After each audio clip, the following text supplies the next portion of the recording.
Hello and welcome back to Pechpong. Today we're going to be talking about the 14 killer mistakes people make when trying to make a good forehand loop. We'll also be going over how to fix those mistakes, different creative ways I've learned through my many years of coaching working with people that have really packed a good punch when trying to learn a new skill or fix a bad habit. Just like stacking a deck of cards, it's really important to have a very solid foundation. If you have technical errors in your forehand, it's very hard to learn new techniques, new strategies, and just to improve overall as a player. So it's really important that we fix these things so that you can continue improving as a player. I would like to mention that I have bookmarked each of the sections in this video so that you can skip through conveniently. If one of the subjects doesn't exactly pertain to you, just go ahead and skip on to the next one, and hopefully it's more relevant to you and can help you fix your forehand. And with that being said, let's get started. Alright, so this first one is a really sneaky one. What I mean is, it catches a lot of players off guard because they don't know that they're doing it and they don't know how to fix it. And that is the over-rotation of the shoulders. It's really important that when you're hitting the shot, that your shoulders actually stop at a certain point and your hand follows through. Why this is a bad thing is that if you over-rotate your shoulders, yeah, you might get good power, but you're not going to be ready for the next shot and you're going to be off balance. So it's really important that when you're hitting the shot that you actually stop the shoulders and the hand and the arm kind of follow through. One good method to fix this, and pretty much to fix all the problems that we're going to have in the future, is to record yourself. I heard a saying once that said feel and real are not always the same, and actually rarely they are the same. So a lot of times you'll feel like you're doing something, but what's really happening is completely different. So another method I like to use is contrast training. And this method is to kind of over-exaggerate the right way of doing it to the point where it becomes the wrong way. And what that does is it really teaches you to have a lot more proprioception or body awareness. So in this case, you would under-rotate the shoulders. And instead of following through correctly, you try and stop the shoulders way too early and follow through with the hand when the shoulders are pretty closed. So this is a really good one to learn very quickly how to adjust the shoulders during your swing. And for most of these fixes, I would highly encourage using a robot or just doing multi-ball with someone and having a single ball come to you so that you can repeat these things over and over. Very difficult to execute these things in a match situation or in a very open-ended practice. You really want to have an isolated single ball so that you can really specifically break this down and work on it. So this next one is called a closed to open stroke as opposed to a open to closed stroke. And what happens, I don't know why people do it, but they start this habit of kind of closing the racket on the backswing, and then on the forward swing they try to open it. And it's possible to play like this, but I think it really limits your ability to manipulate the angle of the racket to kind of adjust for different shots. So how do we fix this one? Well, we're going to be using the place method. And the way I do this is before I hit the ball to the opponent, I have them kind of place the racket in an open position at the side of their body. And then once I hit the ball, then they can kind of start their stroke going from that open position to the closed position. This way we can kind of stop that natural reaction to kind of close on the backswing. So I just have them place it at their side, and I like to tell them face the racket towards the sun. And then from there, I have them make a nice stroke. And once they get comfortable placing the racket with that open position, then they can naturally go to that position in the backswing. Alright, the next problem we're going to go over is the too linear swing. And sometimes players, when they start, they try to simplify the stroke, and they end up becoming very linear. And they kind of, it almost looks like poking at the ball. And it's not actually a swing or an arc, which is what we really want the body to be doing. The body is, I don't know, it works in kind of circles because you can rotate around the core, and then the hand kind of works in an arc. So a good way to practice this or get the feeling is a Japanese warm-up drill.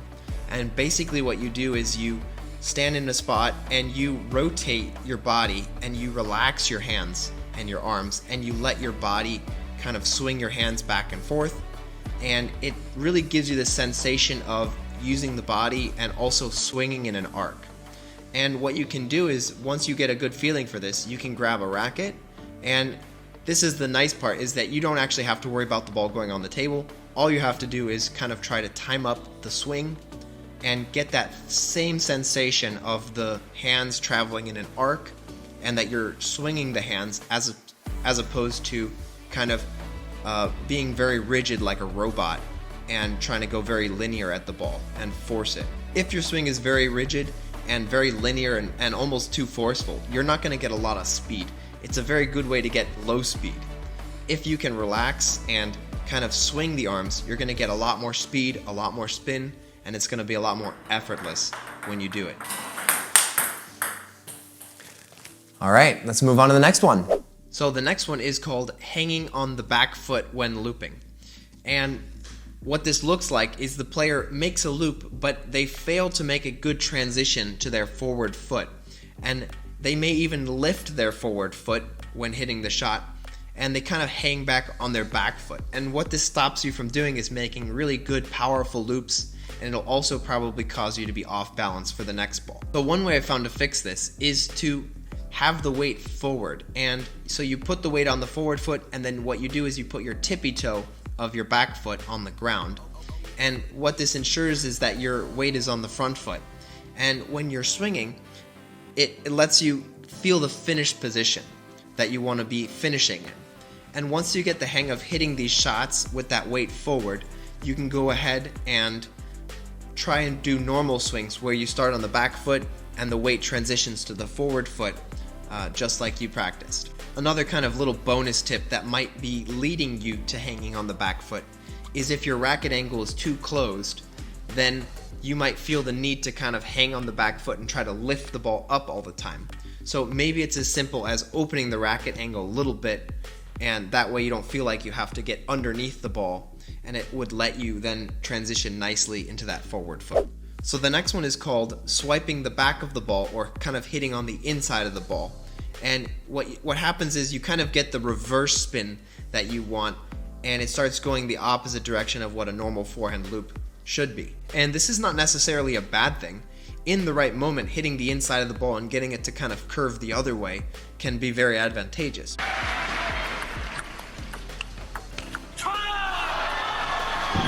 But it becomes a bad thing when it's the only thing you can do, because it's limiting you from making maybe good underspin loops or just powerful loops in general, because your stroke is too much sideways and you're hitting the inside of the ball. So one way we can fix this is to kind of do the contrast training and overcompensate and try and really hook on the outside of the ball just for fun, and see how much side spin you can get to make the ball kind of curve. And again, this is really nice because it's a very carefree way of learning. You can be very experimental, and you're also learning what your hand is doing, because you're trying to do something completely different that you've never done before.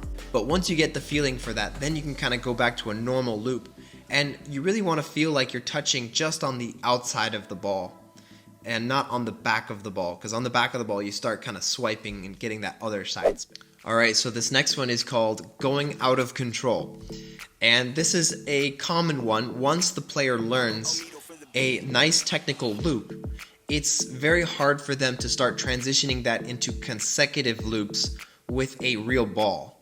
I'll do many multi-balls and they'll be doing it over and over, but as soon as you put a real ball, it starts to go out of control. And so what usually happens is the player makes one good loop, and the second loop is a little bit weird, and the third one's weirder, the fourth one's out of control, and we're then practicing just bad techniques. So a really good way to work on this is to have the student loop one good one and then block or counter the second one.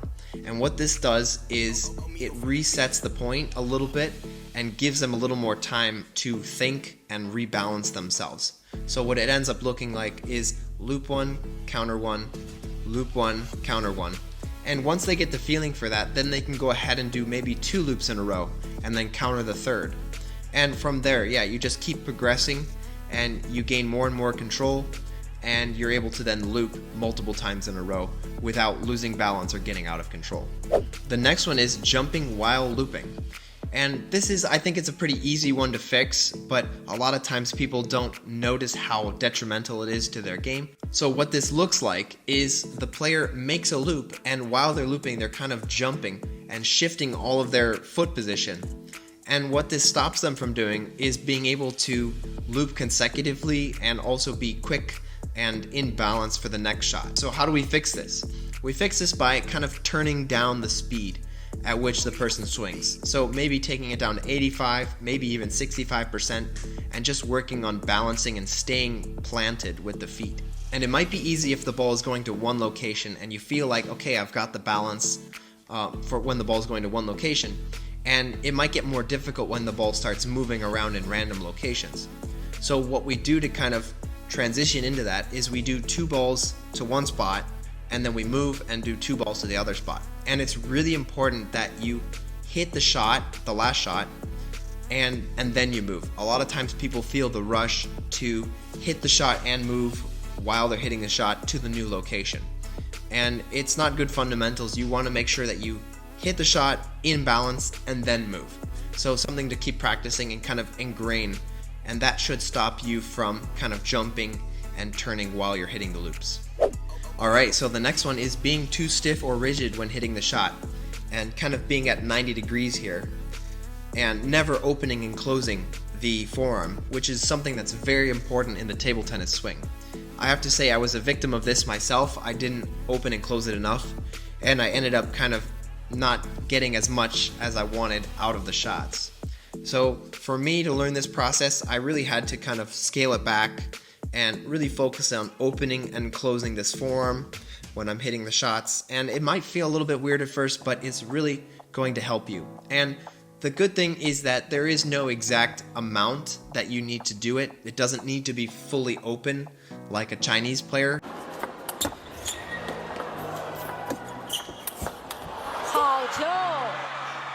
Yeah, if you want to do that, go for it. But there's a lot of very successful players who, open a little bit less than 90 and also finish. Okay, so this one is called the stop sign.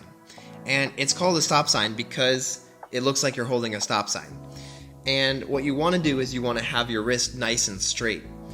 And what this lets you do is it lets you get a lot more speed, it gets a lot more power, and it also lets you pick up these low balls off the end of the table, because with the stop sign method it's very hard to kind of pick up those balls off the end of the table, and with this new method it's better.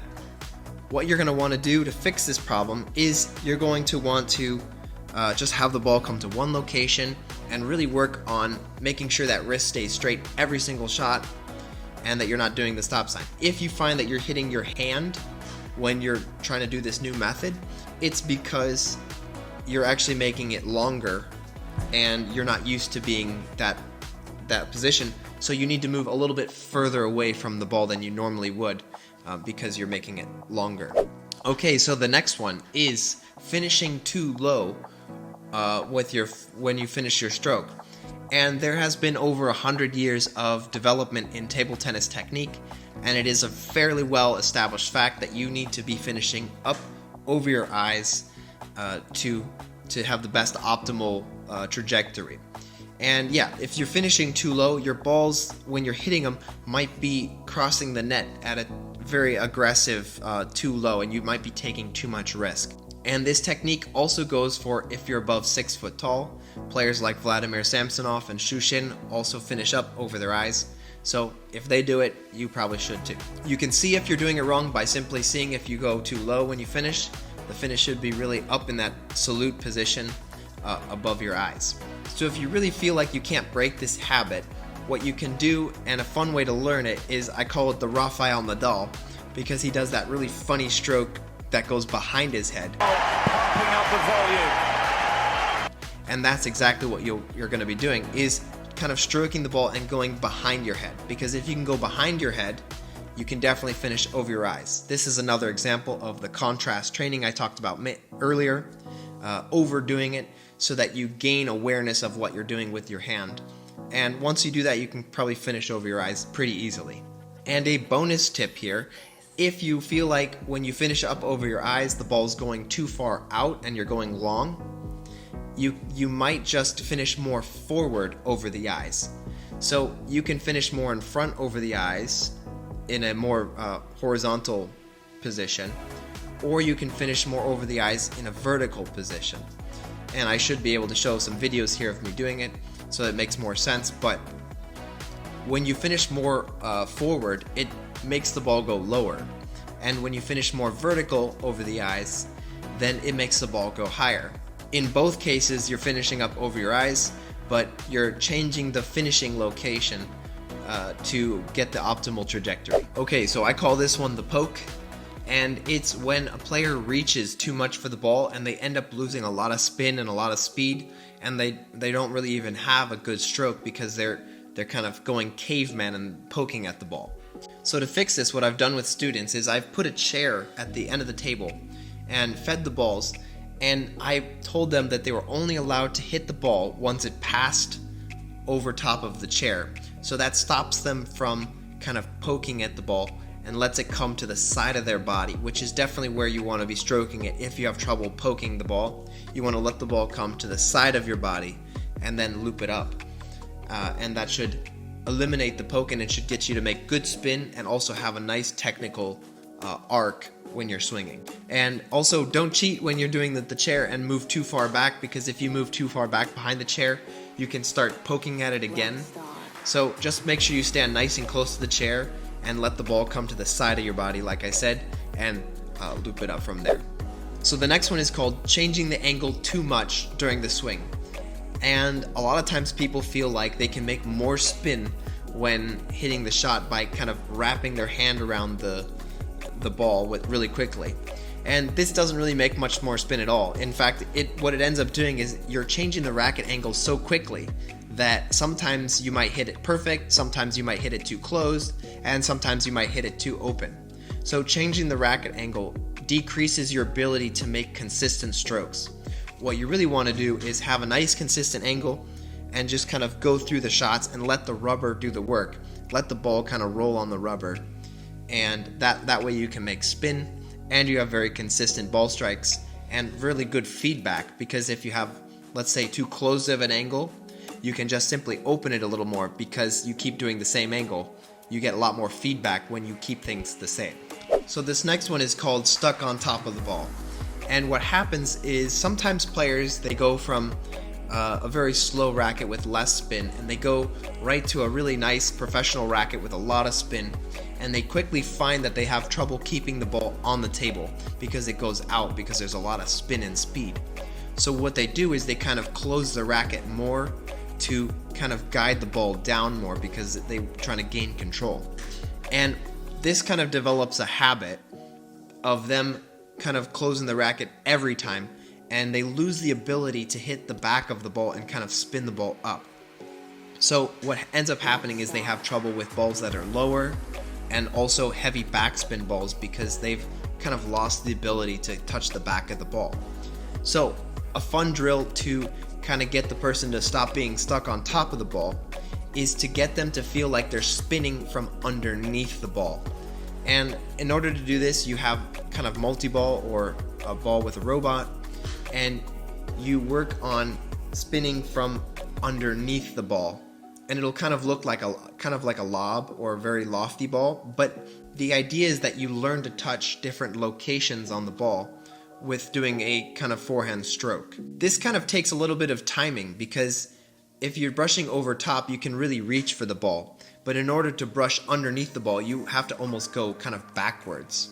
So it might be a little bit of tough to learn the timing, but again, it's something you can do for fun. If you can learn to do this, then you can easily learn to touch the back of the ball instead of the top of it. Alright, so the tennis backswing. And this one is, most common with tennis players who come and try to play table tennis, or they've played tennis in the past. And what happens is they kind of take the backswing and they go up and they go in a loop and then they come around. And it's very usable in a table tennis game, but it's not as efficient as it could be, and it will definitely stop you from reaching higher levels. And it's not as efficient because it doesn't let you transition very nicely between heavy backspin balls and topspin balls, and also balls that come very quickly and that you need to make very fast movements. So a creative way I found to work on this is to have the player place their racket by their right thigh. And this is great because it stops them from kind of doing this tennis motion and gets them to just have the racket in the right position and go from A to B in the follow through. And once they get this feeling of going from A to B, then they can kind of place their racket appropriately without doing the tennis backswing. And from there, they can kind of work on making it more of a habit that they do every single time. Okay, so that's the video. I hope that some of these were relevant to you and that maybe you found some errors in your forehand that you can work on and continue to develop as a player. Let me know if which ones you had and if there's any other creative ways that you found to fix these things. I'm always interested in the learning process, and to hear from you guys would be great. As always, thanks for watching, and I'll see you guys in the next one.